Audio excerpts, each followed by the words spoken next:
আজকে যে বিষয় নিয়ে আলোচনা করছি বিষয়টা হচ্ছে প্রত্যেক মহিলাদের বলছি, প্রত্যেক বাড়ির কর্তাদের বলছি, আপনি যদি এই ভিডিওটা দেখেন তার সঙ্গে সঙ্গে জীবনটাকে পাল্টে ফেলতে পারেন, আপনার জীবনের রোগের সম্ভাবনা কমে যাবে, আপনি সুস্থভাবে জীবনযাপন করতে পারবেন এবং পৃথিবীতে যে আমরা কাজ করতে এসেছি, যে সময় অতিবাহিত করতে সেটা আনন্দে আপনার কাটবে।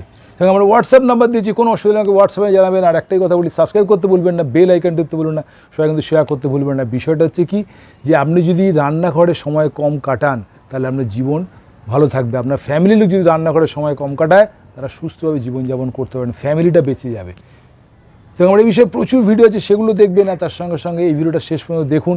আমি আপনাকে বলছি আপনার জীবন পাল্টে যাবে যদি এই টিপসগুলো আপনি মাথার মধ্যে ঢুকিয়ে নিতে পারেন, তাহলে আপনার জীবন পাল্টে যাবে। আপনাকে ডাক্তারখানায় যেতে হবে না, ওষুধের চক্করে পড়তে হবে না, আপনার সারাদিন ধরে ওষুধ খাওয়া সেই চক্করে পড়তে হবে না। জীবনযাপন আপনার পাল্টে যাবে, আপনার ছেলে মেয়ে সবাই সুস্থ থাকবে, আপনি সুস্থ থাকবেন।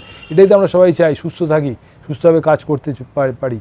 সেরকম ভিডিওটা দেখুন শেষ পর্যন্ত, যে রান্নাঘরের সময় কম দিলে কী কী উপকার আপনি পেতে পারেন। দেখুন ভিডিওটা শেষ পর্যন্ত।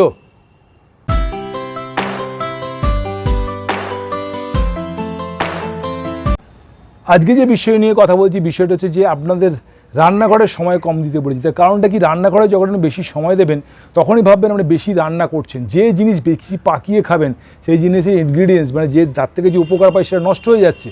সুতরাং আপনি রান্নাঘরে যত বেশি সময় দেবেন, যত বেশি তেলে চুবাচ্ছেন, তেলের মধ্যে একটা জিনিস জেনে রাখুন, কোনো ভাত বা আলু সিদ্ধ বা ঢেঁড়স সিদ্ধ যে আমরা করে খাই, ডাল সিদ্ধ সেগুলো খাই, এটা 100 ডিগ্রি টেম্পারেচারে আপনাদের কিন্তু সিদ্ধ হয়ে যায়। যখনই সেটাকে বেশিক্ষণ কড়ায় তেল দিয়ে নাড়াচ্ছেন না, সেটা 200-250 ডিগ্রি টেম্পারেচারে সেটা ওটাকে ফ্রাই হচ্ছে, সেটা ট্রান্সফ্যাট তৈরি হচ্ছে, সেটা ট্রাইগ্লিসারাইড তৈরি করতে সুবিধা করছে, ট্রাইগ্লিসারাইড বাড়াবে আপনার, বুঝেছেন? সুতরাং এই যে স্যাচুরেটেড ফ্যাট, ট্রান্সফ্যাট যেটাকে বলি, সেটা কিন্তু বন্ধ হয়ে যাবে যদি আপনি অল্প সময় দেন। তার মানে কি, আপনি সিদ্ধ করা খাবার খেতে পারেন, অল্প রান্না যদি করতে পারেন একটা পদ্ধতিতে, তাহলে আপনি সুস্থ থাকবেন। বেশি রান্না করতে গিয়ে বাঙালি আর শেষ। বাঙালি ঘরে বেশি রোগ, আপনি দেখবেন অন্য প্রভিন্সের লোক কিন্তু এত ভুগছে না, শুধু বাঙালি ভুগছে। তো আপনি বেশি সময় রান্নাঘরে দেবেন না, যত তাড়াতাড়ি রান্না করতে বেরোবেন আপনি কিন্তু ভালো থাকবেন। আর একটা কথা বলে দিই, মহিলাদের রান্নাঘরে বেশি সমস্যা, হাঁটুর সমস্যা কেন হচ্ছে জানেন? যবে থেকে আমাদের গ্যাসের সমস্যা শুরু হয়েছে। গ্যাস এসছে, স্ট্যান্ডিং পজিশনে আপনি থাকছেন, যখনই স্ট্যান্ডিং পজিশনে থাকছেন তখনই দাঁড়িয়ে থাকতে হচ্ছে।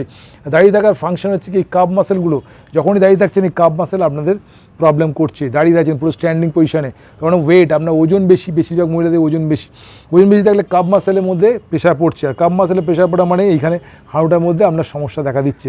কাপ মাসেল থেকে রক্ত উপর দিকে ওঠে, যখনই কাপ মাসেল অবস্ট্রাকশন হচ্ছে, ভেরিকোসেল ভেইন হচ্ছে, তার সঙ্গে সঙ্গে কাপ মাসেলের টান পড়ছে, ভোর রাতে টান পড়ছে, পায়ে গোয়ালি ব্যথা হচ্ছে। এই সমস্যাগুলো পর মহিলাদের বেড়েই চলেছে। আমি চেম্বারে পেশেন্ট দেখে থাকি, তাদের জন্য এই কথাগুলো বলি, আপনারা যাতে এর থেকে মুক্তি পান।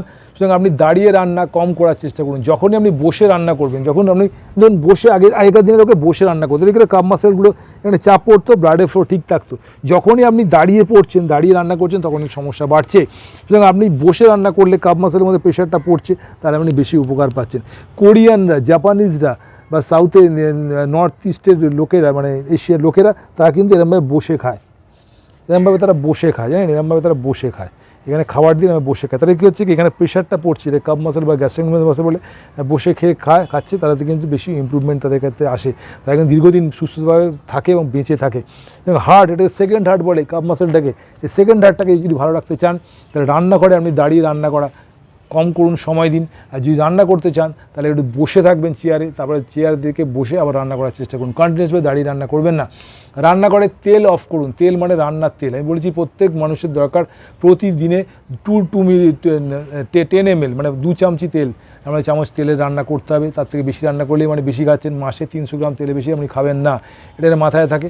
খেলেই মানে আপনি বিষ খাচ্ছেন। এই সিস্টেমগুলো ফলো করে নিন। আর তার সঙ্গে সঙ্গে চিনি অফ করে দিন, যেগুলো বলেছি বারবার ধরে, চিনি বন্ধ করে দিন, তেল খাওয়া কমিয়ে ফেলুন, আর লেগস ফুড খাওয়া বন্ধ করুন, ডিম, দুধ, মাংস এগুলো খাওয়া বন্ধ করে দিন, আমার শরীর সুস্থ থাকবে। আর রান্না করে বেশি সময় দিলে আমাদের যে সমস্যা বললাম, কাপ মাসেলের সমস্যা, স্ট্যান্ডিং সমস্যা, কোমরে ব্যথা হবে, হাঁটু ব্যথা বাড়বে, ঘাড়ের সমস্যা কন্টিনিউসভাবে থাকবে, এগুলো বাড়বেই। সুতরাং মহিলাদের এই সমস্যা দিনের পর দিন বাড়ছে, হাঁটুর সমস্যা, যেহেতু গ্যাসে রান্না করে। সুতরাং এই সিস্টেমটাকে আপনি পাল্টে ফেলতে পারেন। অল্প সময়ে গ্যাসে রান্না করে আবার চলে আসুন নিজের জায়গায়, চেয়ারে বসুন, তাহলে দেখবেন আপনার হাঁটু ব্যথাও কমে যাচ্ছে দিনের পর দিন, তার সঙ্গে সঙ্গে আমাদের ডাইজেস্টিভ সিস্টেম ঠিক হয়ে যাচ্ছে। আর একটা কথা বলে দিচ্ছি, 6:30টার সময় রাতে খাওয়া শেষ করে দিন। একবেলাই রান্না করুন, 6:30টার সময় রাতে খাওয়া শেষ করে ফেলুন, তাহলে শরীর সুস্থ থাকবে। সিম্পল এই টিপসগুলো যদি ফলো করতে পারেন, আমি দীপায়ন সামন্ত আপনার বাড়ির ছেলে বলেছি, আপনি জীবন পাল্টে যাবে।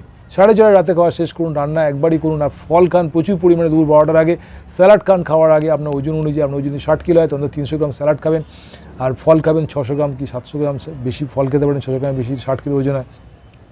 বারবার ধরে এই ভিডিওতে আমি বলেছি, সেইগুলো যদি ফলো করতে পারেন আমি সুস্থ সবল জীবনযাপন করতে পারবেন। আমি বারবার ধরে বলেছি ওষুধ এর চক্করে পড়বেন না, অ্যালোপ্যাথি ওষুধ আপনার কোনোদিন কোনো রোগ আপনার সারাবে না, সেটা ধামাচাপা দেবে, এটা প্রমাণিত। প্রচুর জায়গায় সেমিনার হয়েছে, প্রচুর জায়গায় সেমিনার করেছি, তাদের বলেছি এবং সবাই সাথে দেখেছে, আপনারাও দেখেছেন যে অ্যালোপ্যাথি ওষুধ ধামাচাপা দেয়। প্রেশারের ওষুধ খেয়ে প্রেশার কোনোদিন ভালো থাকে না, মানে কন্ট্রোলে রাখে। সুগার ওষুধ খেয়ে সুগার কন্ট্রোলে রাখে, সুগার ভালো করবে না। এবং বিভিন্ন ওষুধ যেরকম থাইরয়েড ওষুধ মানে ধামাচাপা দিয়ে রেখেছে, কোনোদিন ভালো করবে না। এবং প্রচুর যে রোগ আমাদের জীবন নিমিত্তিক যে রোগগুলো আছে, সেই রোগগুলো আপনার কিন্তু ভালো করবে না। শুধু নিজের থেকে ভালো হওয়ার চেষ্টা করুন, তাহলেই আপনি সুস্থ থাকবেন। এবং দাঁড়িয়ে রান্না কম করুন, বসে রান্না করুন, তার সঙ্গে সঙ্গে কী বলেছি যে আপনাকে সময় কম দিন রান্নাঘরে, তাহলে আপনি সুস্থভাবে জীবনযাপন করবেন। তেল কম খান। এই বিষয়ে প্রচুর ভিডিও আছে, সেগুলো দেখুন। আমরা হোয়াটসঅ্যাপ নাম্বার দিয়েছি, কোনো অসুবিধা আমাকে হোয়াটসঅ্যাপে যাবেন, আমি আপনাকে হেল্প করে দিলাম। আমি দীপাংশু সামন্ত আমার বাড়ির ছেলে, সবসময়ের জন্য বলেছি প্রত্যেক মাই আমার কাছে মা শারদা, মা শারদাকে দিকে আমি কিছুটা হেল্প করতে পারি মায়েদের, সুতরাং আমি ভাববো জীবনে কিছু করে যাচ্ছি আপনাদের জন্য। শুধু আপনারা ভালো থাকুন, সুস্থ থাকুন, আর এই ছোট্ট টিপসগুলো নিজেদের মধ্যে অ্যাপ্লাই করে দেখুন, আপনি সুস্থভাবে জীবনযাপন করতে পারবেন।